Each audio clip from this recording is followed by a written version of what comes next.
오늘 우리에게 주신 하나님 말씀 보겠습니다. 구약성경 호세아 1장 1절부터 2절까지 우리 두 절의 말씀을 보도록 합니다. 호세아 1장 1절과 2절 말씀, 우리 두 절의 말씀을 우리 한 목소리로 힘차게 읽도록 합니다. 시작. 우시야와 요담과 아하스와 히스기야가 이어 유다 왕이 된 시대, 곧 요아스의 아들 여로보암이 이스라엘 왕이 된 시대에 부엘리의 아들 호세아에게 임한 여호와의 말씀이라. 여호와께서 비로소 호세아로 말씀하시니라. 여호와께서 호세아에게 이르시되 너는 가서 음란한 아내를 취하여 음란한 자식들을 낳으라. 이 나라가 여호와를 떠나 크게 행음함이니라. 아멘. 우리는 남녀노소 불구하고 늘 복에 관해서는, 복을 누리는 것에는 참으로 관심이 많은 것 같습니다. 그래서 우리 선조들은 이렇게 복이라는 글자를 숟가락, 또 밥그릇, 옷이나 베개, 심지어는 이렇게 천장과 벽에도 이런 복이라는 글자를 많이 새겨 넣었었습니다. 우리 지난주에 설 명절을 보냈는데 명절에 덕담을 많이 하잖아요. 그리고 세배하면서 우리는 을에 이렇게 인사를 합니다. 새해 복 많이 받으세요. 이렇게 인사를 하잖아요. 그러니까 복을 빌어주는 것이 참으로 서로에게 좋은 일이 되는 거죠. 그런 의미에서 한번 옆 사람과 이렇게 인사 한번 해볼까요? 자, 새해 복 많이 받으세요.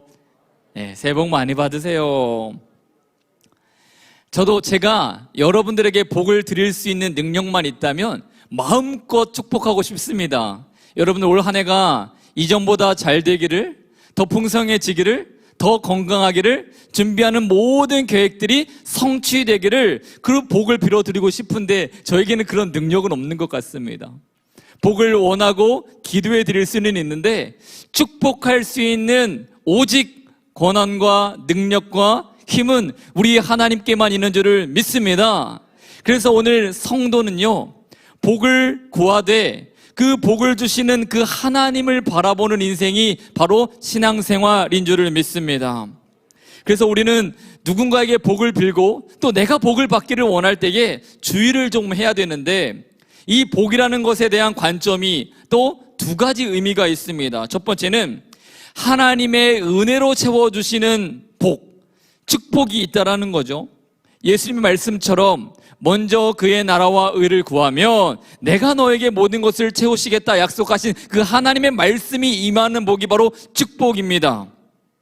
그래서 이 복은, 하나님께서 채워주시는 복은 물론 물질과도 관계가 있겠지만 동의어는 아닙니다. 이 축복은 주체자가 하나님이세요. 그러니까 하나님이 주체자가 되신다라는 의미는 나에게 복을 주시는 그분만으로 내가 만족할 수 있는 은혜를 말합니다.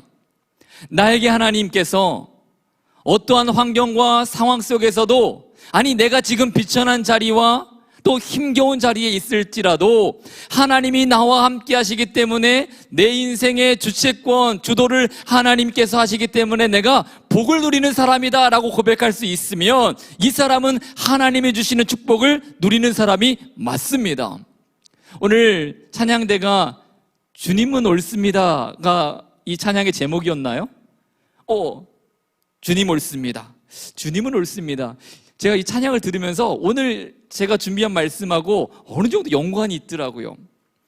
우리 삶이 내가 만족할 수 없고 내가 계획한 대로 되지 않아도 주님은 옳습니다라고 고백할 수 있는 사람이 어떤 사람일까요?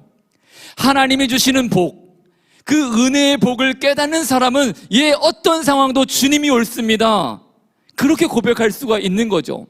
그런데 이 세상에는 이 복 말고 두 번째 복이 존재합니다. 복의 주체가 내가 되거나 물질이 되는 복을 말합니다. 그래서 돈과 명예와 성공을 바라는 복, 내가 건강하기를 바라는 복, 내 유익을 위해서라면 다른 누군가를 희생할 수도 있겠다라고 만드는 이기적인 생각들이 갖는 복. 그래서 하나님의 복의 주체인 사람은요, 내가 잘 되기 위해서 다른 사람을 해하지 않습니다.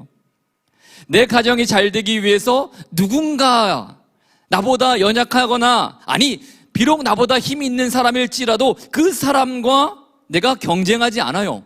그런데 이 세상의 복, 성공과 명예라고 말하는 이 주체가 내가 될 때에 누리는 복은요, 반드시 누군가에게 악하거나 나쁜 일들을 하게 되어 있습니다.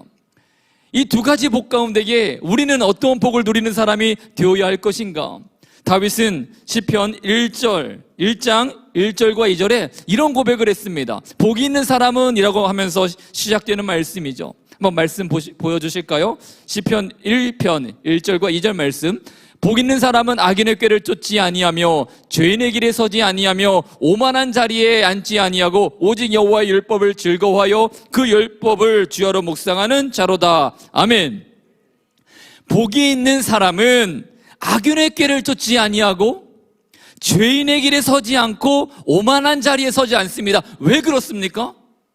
하나님이 주체가 되는 하나님의 내 인생 가운데의 모든 것들을 내가 만족하는 것이 아니라 하나님 보실 때의 만족함을 보시고 내게 채워주신다라는 은혜를 아는 사람은 이 세상 사람들이 말하는 복을 누리기 위해서 악한 길, 오만한 자의 길을 가지 않는다라는 것입니다.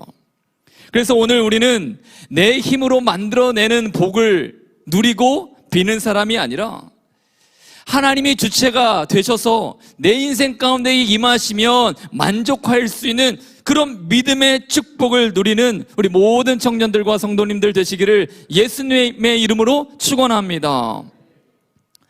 그런 면에서 오늘 우리가 보고 있는 이 호세아서의 말씀, 이 말씀이 기록한 시대는 이 두 번째 복, 내 힘과 인간이 주체가 되어서 다른 사람은 어떻게 되든지 말든지 내가 잘 되면 된다라고 말하는 그 세상의 복으로 똘똘 뭉친 때의 이야기입니다. 그래서 이 호세아 선지자가 활동하던 이 북이스라엘은요, 여로보암 2세가 다스리던 때인데 그 어느 때보다도 호황일 때였습니다. 잘 살던 때였어요. 그래서 이 솔로몬의 영광을 다 회복한 것처럼 번영의 길로 이 북이스라엘이 가고 있었습니다. 그때에 수많은 백성들이 어떠한 마음이었을까요? 나라가 잘 삽니다. 더 이상 주변 강대국들의 눈치를 보지 않아도 돼요. 내 자녀들이 억울하게 군대 끌려가서 처참하게 죽음으로 돌아오는 일들이 많아지지 않는 그런 태평한 시대. 서민들의 삶이 이웃 강대국에게 조공을 바치면서 찌드는 것이 아니라 내가 열심히 노력한 대로 내가 먹을 것이 있고 내 삶이 부유해지던 그런 시대. 이런 시대에 살고 있는 이스라엘 백성들은 아마 당연히 이렇게 생각했을 것입니다. 내가 지금 복된 삶을 살고 있구나. 내가 지금 축복을 누리고 있구나. 아마 분명하게 그렇게 생각할 것입니다. 하나님이 주체가 아니라 하나님의 자녀로서 살아가는 그 놀라운 복은 제쳐두고 하나님 없이도 내 노력으로 적당히 하나님 믿어도 세상과 내가 즐거움으로 야합을 해도 내가 잘 살고 있는 이때를 맞이하던 이스라엘 백성들은 지금 축복의 시대를 살고 있다라고 분명히 생각할 거예요. 하나님께서 호세아 13장과 5절과 6절에 그 상태, 저들이 축복이다라고 누리는 그 상태에 대해서 세 번역으로 보면 이런 말씀을 하십니다. 나는 저 광야에서 그 메마른 땅에서 너희를 먹이고 살렸다. 하나님의 말씀이죠. 그들을 잘 먹였더니 먹는 대로 배가 불렀고 배가 부를수록 마음이 교만해지더니 마침내 나를 잊었구나. 이게 지금 이스라엘 백성들이 축복이다라고 말하는 생각 가운데 있었던 저들의 삶의 실체예요. 배부르고 나니까 저들이 하나님을 잊었다. 배가 부를수록 마음이 교만하여져서 하나님을 인생 가운데에 저들의 삶 가운데에 지웠다. 마침내 나를 잊었다라고 말씀하시는 하나님의 권면, 하나님의 진단이 진리잖아요. 그런데 이스라엘 백성들은 그 하나님 말씀의 진리를 듣고도 왜 하나님 그러십니까? 내가 지금 이렇게 잘 살고 있는데요? 잘 되고 있는데요? 하나님, 잔소리 그만하세요. 아마 저들의 마음 가운데에 있었던 태도가 그런 것이 아닐까라는 생각을 해보게 됩니다. 병 중에 가장 심각한 병은요, 자각 증세가 없는 병입니다. 한국인의 사망 원인 중에 거의 10%에 달한다라는 이 간에 관한 질병이 있는데 이제 40대, 50대가 되면 남성의 거의 1위를 차지한다는 이 병, 제가 벌써 포함되네요. 지금 웃지 못하는 분은 포함되신 청년이에요. 실은 저희 아버지도 이 간에 이상이 있으셔서 또 여러 합병증 때문에 한 20여 년을 병 생활을 좀 하셨어요. 그러다가 몸이 좀 좋아지는 때도 분명히 계셨거든요. 그러면 그 건강해질 때에 조금 더 나아졌을 때에 건강도 좀 챙기고 또 가족도 잘 돌보셨으면 좋았는데 몸이 조금 괜찮아지면 이 간의 증세가 덜하니까 술과 담배를 좀 많이 하셨던 것 같아요. 자신의 몸을 돌보지 않으셨어요. 그러다가 46이라는 좀 젊은 나이에 저희 아버님이 돌아가셨는데 제가 올해 43이거든요. 그렇게 생각해 보니까 정말 허무하게 인생을 마감하셨다라는 생각이 듭니다. 자, 이런 면에서 통증이라는 것은요, 축복인 줄을 믿습니다. 정말 믿으시기를 원합니다. 우리 인생 가운데에 영적인 무감각, 아니 몸의 질병 말고 영적인 무감각, 무통증을 앓고 있는 것이 얼마나 위험한지는 우리를 알아야 된다는 거죠. 이스라엘 백성들이 그러했습니다. 병이 들었다, 너희가 음란하다, 죄 가운데 있다 라고 말을 했을 때에 저희들은 느끼지 못하는 겁니다. 왜요? 잘 살고 있으니까, 무탈하니까. 하나님의 책망을 뼈저리게 느낄 수 없는 무통증의 상태, 그것은요 축복이 아니라 저주인 거죠. 그래서 오늘 우리는 이 하나님께서 주신 복이 아니라 세상이 말하는 거짓된 신화에 빠져서 그 복이 진짜인 줄 알고 죽음으로 가는 사람들에게 어떤 이야기를 우리는 해주어야 될까? 과연 나는 그들에게 할 말이 있을까요? 내가 하나님을 믿고 구원의 백성이 되어서 하나님이 주시는 복이 무엇인지를 알기는 알았는데 나도 세상 사람들의 방식을 그대로 살아가고 있다라면 저들에게 해줄 말이 없을 것 같습니다. 하나님은 이 호세아 선지자가 활동하던 그 영적으로 무감각한 그 시대에 호세아를 부르셨듯이 오늘 지금 2022년도 이 하나님의 말씀이 전혀 먹히지 아니하고 잘 살고 번영하면서 모든 성공은 자신들의 것으로, 모든 잘 되지 않는 것은 교회와 하나님의 탓으로 돌고 있는 이 시대에 우리를 성도로 부르신 줄을 믿습니다. 하나님께서 호세아를 선지자로 부르셨듯이 이 어둠의 시대에 우리를 선지자로 부르셨습니다. 확신하기를 축원합니다. 아멘이십니까? 그러면 하나님께서 우리에게 이 시대에 어떠한 선지자가 되라 부르셨을까? 오늘 호세아 1장 말씀을 통해서 두 가지를 살펴보기를 원합니다. 첫 번째는 이것입니다. 하나님은 우리에게 선지자로 부르시면서 첫 번째는 사랑하는 사람이 되라 말씀하십니다. 어떤 사람이요? 네, 사랑하는 사람이 되라 말씀하십니다. 호세아 1장 2절 말씀을 한번 봅니다. 여호와께서 호세아에게 이르시되 너는 가서 음란한 여자를 맞이하여 음란한 자식들을 낳으라. 이 나라가 여호와를 떠나 크게 음란함이니라. 음란한 시대에 하나님이 호세아를 선지자로 부르셨으면 마땅히 호세아에게 사명으로 주신 일이 무엇이었을까? 높은 산 위에 올라가서 아니면 수많은 사람들이 모여있는 도시 한복판에 가서 이 시대가 음란하다고 하나님께서 말씀하셨으니 회개하고 돌아가자. 너희들의 삶을 돌이켜라. 죄 많은 세상이요. 이렇게 외치는 일이 호세아 선지자가 해야 될 일처럼 보이는데 하나님께서는 언뜻 이해되지 않는 명령을 첫 번째로 하셨습니다. 그런 위대한 선지자로 부르신 것이 아니라 음란한 여인 고멜을 아내로 맞이하여 결혼하라. 이게 하나님의 첫 번째 선지자로 부르신 호세아에게 말씀하신 일이었다라는 거죠.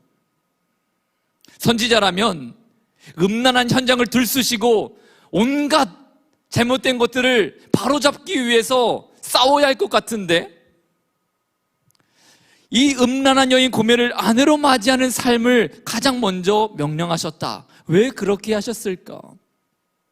하나님은 우리로 하여금 선지자로 부르실 때에 세상의 투사로 부르신 것이 아니라 세상의 군인과 같은 군사로 부르신 것이 맞긴 하지만 먼저는 투사로 부르시기 전에 하나님의 사랑을 알고 사랑하는 사람이 되라.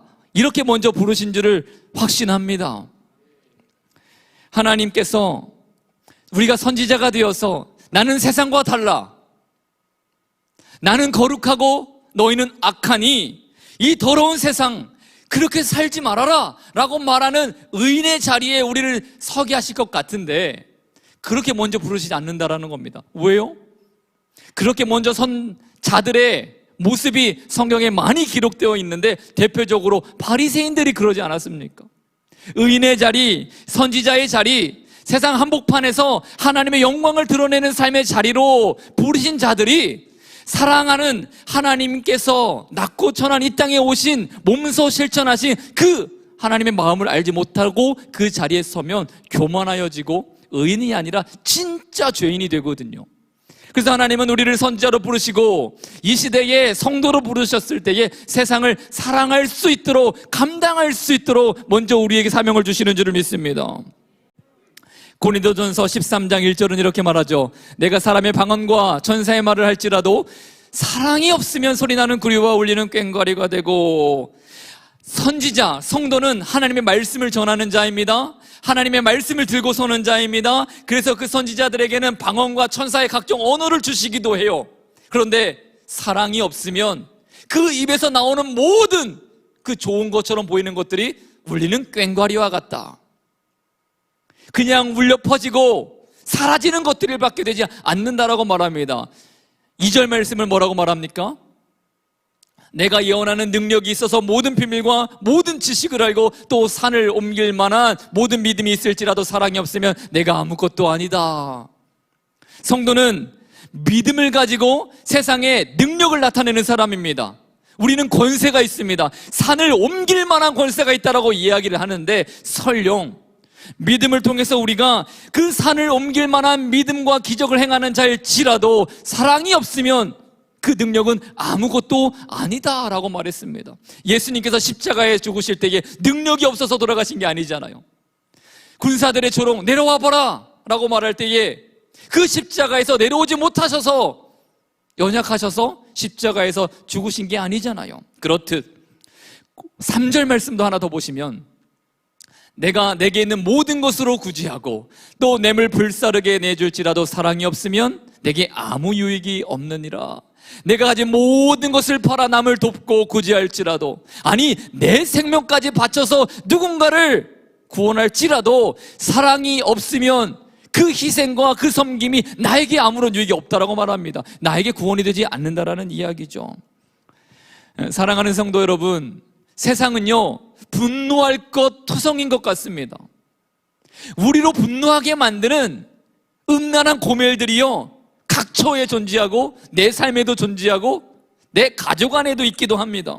그런데 우리는 그 고멜의 죄를 고발하고 그 고멜의 죄를 정죄하고 그 세상의 죄악을 낱낱이 파헤치는 의로운 사람이라고 생각하기 이전에, 아니 그런 방식은요 세상을 변화시킬 수 없습니다. 세상에 아무런 영향력을 발휘할 수 없습니다. 하나님은 낮은 곳으로 연약한 사람들의 삶으로 내려가서 그들을 부둥켜 안을 수 있는 사랑의 사람, 저들의 삶을 함께하며 눈물을 흘려줄 수 있는 그 사랑의 사람이 되라고 우리를 부르셨습니다. 할렐루야.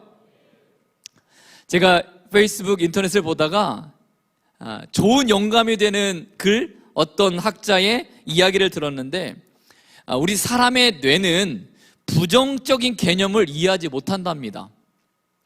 사람의 뇌는 부정적인 개념을 이해하지 못할 뿐 아니라 할 수도 없대요. 이것을 한번 제가 이 자리에서 증명해 보도록 하겠습니다.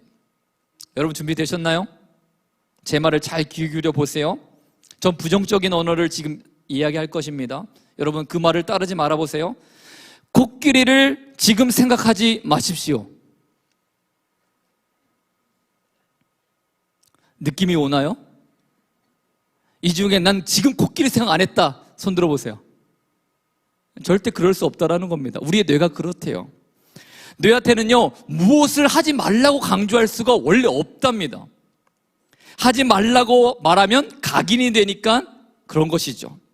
그래서 뇌를 연구하는 과학자들이 부정적인 개념이 아니라 우리 삶을 변화시키고 우리 삶을 좋은 방향으로 이끌어갈 수 있는 것은요, 긍정형 반응밖에 없다라고 이야기를 해요. 그래서 아이들에게, 나중에 아이들 다 키우실 거죠? 소파에서 먹지 마라 라고 말하면 늘 소파에서 분명히 먹습니다. 식탁에 가서 먹어라, 이렇게 이야기를 해야 된다네요. 저는 이 내용을 인터넷에서 참 본 다음에 그렇구나.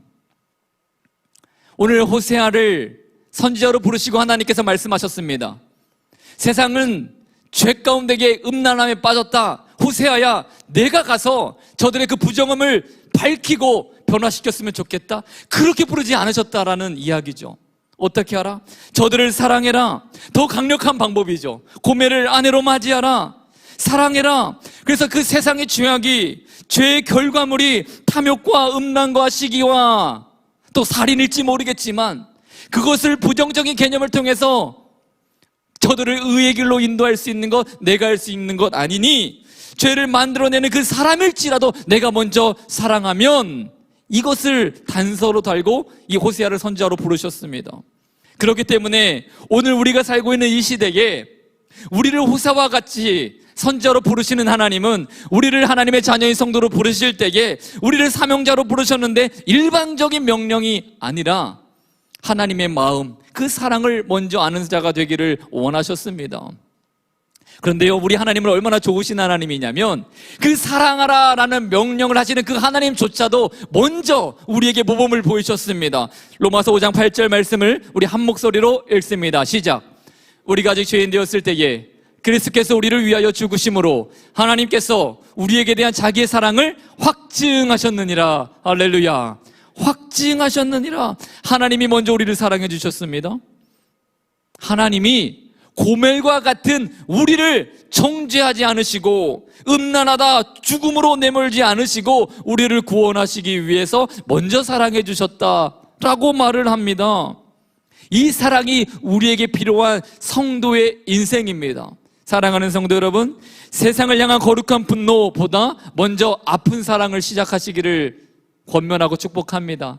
제가 그런 사람이 되고 싶고 여러분들이 또한 그런 사람이 될 수 있도록 기도하겠습니다. 두 번째로, 하나님은 우리에게, 이 시대의 성도로 부른 우리에게 어떠한 삶을 원하실까? 두 번째는 구원을 선포하는 인생이 되라 말씀하십니다. 두 번째 뭐라고요? 네, 구원을 선포하는 자. 분명 선지자는요, 심판을 선포하는 사람 맞습니다. 죄로 타락한 세상에 그 하나님의 분노를 전하는 사람, 맞습니다. 호세아 1장 6절과 9절 말씀을 보면 이 말이 증명이 돼요. 6절은 뭐라고 말했냐면, 고멜이 또 임신하여 딸을 낳음에 여호와께서 호세아에게 이르시되 그의 이름을 로루하마라 하라. 내가 다시는 이스라엘 족속을 긍휼히 여겨서 용서하지 않을 것임이라. 그러니까 죄로 물든 이스라엘 백성들을 더 이상 긍휼히 여기지 않겠다, 용서하지 않겠다라고 하나님께서 결정을 하셨어요. 자, 9절 말씀도 보시면 여호와께서 이르시되 그 이름을 로함미라 하라. 아들을 하나 더 낳았습니다. 그런데 그 로함미의 뜻이 너희는 내 백성이 아니요 나는 너희의 하나님이 되지 아니할 것임이라. 더 이상 내가 너희의 하나님이 되지 않겠다, 내가 너를 백성으로 부르지 않겠다라고 말씀을 하셨다라는 거예요. 이것이 하나님의 진노입니다. 호세아도 이 하나님의 진노를 알았어요. 그런데 더 이상 긍휼히 여기지 않겠다, 내가 더 이상 너희를 백성으로 인정하지 않겠다라고 말하셨던 그 하나님의 진노의 이면에 어떤 생각, 어떤 마음이 있으셨을까? 이것을 아는 게 중요하잖아요.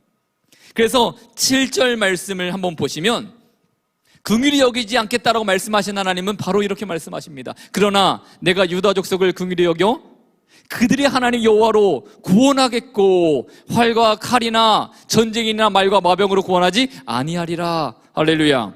로루하마, 내가 긍휼히 여기지도 않을 것이고 용서하지도 않을 것이다 라고 말했던 그 하나님의 진노의 이면에는 세상의 칼이나 활이나 전쟁이나 말로 힘으로 하지 아니하고 구원자, 하나님의 능력으로 되는 그 인자를 보내주셔서 그 하나님의 축복으로 구원하시겠다. 이게 하나님의 본심입니다. 9절 말씀을 뭐라고 말할까요? 그러나 이스라엘 자손의 수가 바닷가의 모래같이 되어서 헤아릴 수도 없고 셀 수도 없을 것이며 전에 그들에게 이르기를 너희는 내 백성이 아니라 그곳에서 그들에게 이르기를 너희는 살아계신 하나님의 아들들이라 할 것이라.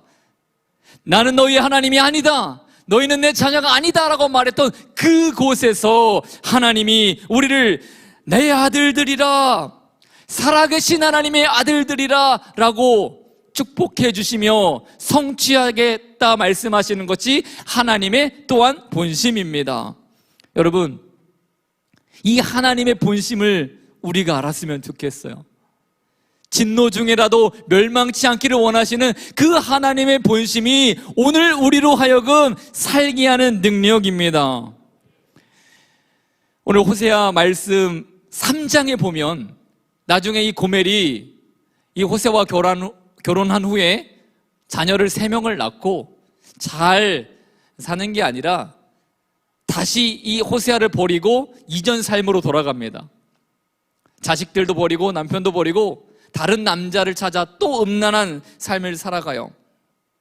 그때에 하나님께서 다시금 호세아에게 명령하시는데 그 아내를 데려와라, 고멜을 다시 찾으라 라고 말씀합니다. 저는 이것을 구원이라고 말할 것입니다. 구원. 오늘 호세아 선지자는요, 첫 번째 사명은 사랑이었잖아요. 다시 나를 떠난 고멜을 향해서는 두 번째는 구원입니다. 이 호세아의 사명이 확장되는 겁니다. 사랑으로 음란한 여인일지라도 고멜을 사랑했던, 사랑할 수밖에 없겠다 명령을 받게 된 순종한 호세아가 그들의 사명이 확증되어서 다시 자신의 품을 떠나고 배신자가 되었던 고멜을 구원하라 라고 말씀하시죠. 호세아가 마치 예수님 같습니다. 호세아 3장 2절 말씀을 보실까요? 내가 은 15개와 보리 한 호멜 반으로 나를 위하여 고멜을 사고, 고멜이 지금 떠나버렸습니다. 누군가의 여인이 되었습니다. 그래서 이번에는 이 고멜을 데려오기 위해서 값을 지불해야 됐습니다.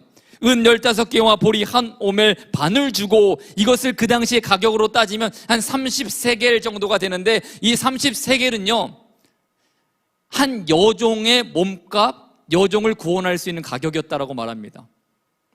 근데 저는 여기서 안타까운 게, 이건 유추예요. 제 유추인데, 고멜을 다시 사올 때에 30세겔을 주고 샀다? 큰 가격이 아닙니다. 그러니까 지금 이 고멜은 남편을 떠나서 존중받을 수 있는 어머니의 자리를 떠나서 기껏 간 게 어디라고요? 여종, 종처럼 취급받고 있는 그 삶의 자리로 돌아갔다라는 겁니다. 그런데 고멜이 그걸 몰랐다라는 거죠. 음란을 따라가는 것이 고멜에게는 자기가 복이라고 생각했나 봅니다.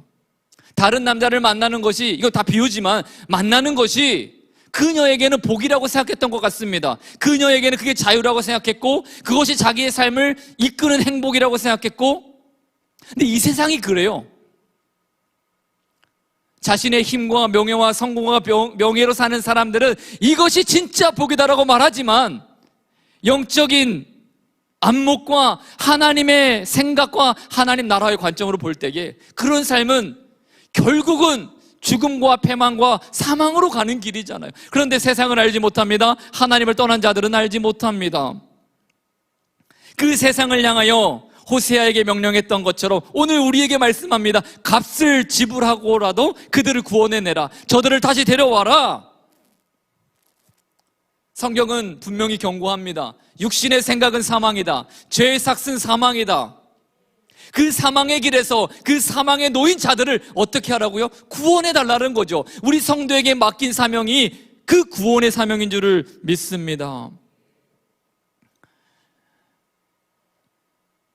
고멜을 데려오기 위해서 값을 지불했던 그 호세아, 이 복음의 확장을 통해서 우리가 알 수 있는 것은 예수 그리스도께서 창조하셨던 이 세상과 인류가, 인간이 아담과 하와로부터 시작하여 죄를 짓고 하나님을 계속적으로 배반하고 떠납니다. 하나님이 품어주시고 기회를 주시고 은혜도 주시고, 사사기가 그랬지요.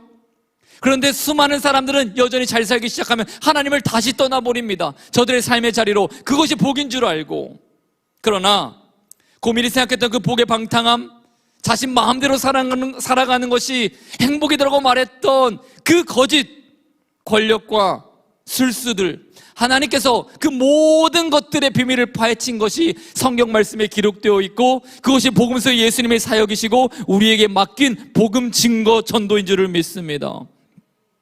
세상 사람들이 생각하는 복, 그리고 오늘 우리에게 주시는 하나님의 축복의 결이 다르다라는 것이요, 창세기 47장 5절에 보면 나옵니다. 이 말씀에 보면은 야곱이 이 요셉을 통해서 애굽에 오게 되면서 바로를 만나 하는 장면이 기록되어 있습니다. 5절은 이렇게 말합니다. 요셉이 자기 아버지 야곱을 인도하여 바로 앞에 서게 하니 야곱이 바로에게 축복하매, 야곱이 바로에게 축복하매, 야곱이 바로에게 축복하매. 여기가 중요합니다. 누가 누구에게 축복을 했다고요? 야곱이 바로에게 축복하매. 세상의 권력자, 최고의 정점에 있는 자, 모든 것을 가진 자, 아니 복의 기준이 바로에게 있어야 되는 것이 세상의 관점인데, 아니 복을 빌어도 바로가 야곱에게 빌어야죠. 기근으로 다 죽게 생겼던 가족들을 아들 요셉으로 인하여 간신히 피난하여 애굽에 들어왔던 그 하찮은 인생, 그런데 그 야곱이 바로를 축복합니다. 세상 복과는 비교할 수도 없는 적은 것을 가진 자가 많은 것을 가진 자에게 축복합니다. 지극히 낮은 자인 것 같은 사람이 세상에 가장 존귀하다고 말하는 사람에게 축복을 합니다. 이 축복 권한, 이 권세가 어디에서 오는 것일까? 창세기 12장에 보면요, 아브라함이 하나님 앞에 복을 받을 때에 하나님께서 아브라함에게 이런 복을 주셨거든요. 내가 너에게 복을 내리고 너를 저주하는 자에게는 내가 저주를, 내가 축복하는 사람들과 땅은 내가 축복을 이라는 약속을 해주셨는데, 이게 바로 하나님을 아버지라고 모시고 있는 믿음의 사람들이 갖고 있는 권세입니다. 오늘 우리는 아무것도 가진 게 없을 수 있어요. 우리가 가진 것은 초라해 보일 수 있고요, 우리가 이룬 것은 세상의 복을 바라는 저들보다 약할 수 있습니다. 그런데 우리는 그들에게 복을 저들의 복을 우리 삶에 저들로 하여금 빌도록 하는 것이 아니라, 내가 저들의 삶을 위하여 복을 빌어주며 기도하는 사람이 되어야 합니다. 그 권세는 하나님이 주셨습니다. 아브라함에게 약속하신 그 하나님이요, 우리에게도 말씀하셨습니다. 내가 가는 곳에, 내 이름으로 복을 내리는 그곳에 내가 함께 할 것이다 라고 약속을 해 주십니다. 말씀을 맺습니다. 오늘 우리는 축복, 하나님께서만 하실 수 있는 그 놀라운 영역에 그 일을 위하여 하나님의 동역자가 된 사람입니다. 지금껏 우리는 복을 빌 수도 없고 복을 누릴 수도 없는 그런 인생이었지만, 하나님께서 예수 그리스도를 통해 우리를 구원하시고 하나님의 자녀 삼아주시고, 우리가 예수님의 이름으로 무엇을 기도하며 빌지라도 그대로 이루실 수 있도록 역사하시는 그 성령님을 모신 정말 축복의 권세를 받은 인생이 되었습니다. 이 시대에 복이 필요합니다. 이 시대에 진짜 복이 필요합니다. 이 시대에 하나님 말씀하시는 축복이 임해야 되는데, 그 축복을 임할 수 있도록 우리를 선지자로, 성도로 우리를 삼으셨습니다. 그래서 우리는요, 첫 번째는 사랑의 사람이 되어야 하는 것입니다. 예수 그리스도께서 모든 땅 가운데에, 모든 인류 가운데에 자신을 내어주셨던 그 사랑의 자리에 우리가 앉는 것입니다. 그리고 더 우리 사명을 확장하여서 우리가 전할 수 있는 모든 곳에 구원이신 예수 그리스도, 우리를 다시 도로 찾으시는 그 하나님, 그래서 자신의 생명을 내어주기까지 사랑하신 십자가, 그 십자가를 전하는 인생이 되어야 할 것입니다. 그렇게 할 때에 우리는 진짜 복된 인생, 복을 누리는 인생, 세상의 복과는 견줄 수 없는 진짜 진리의 복을 누리는 인생, 그 세상을 향하여 복을 빌어줄 수 있는 인생이 될 것을 믿습니다.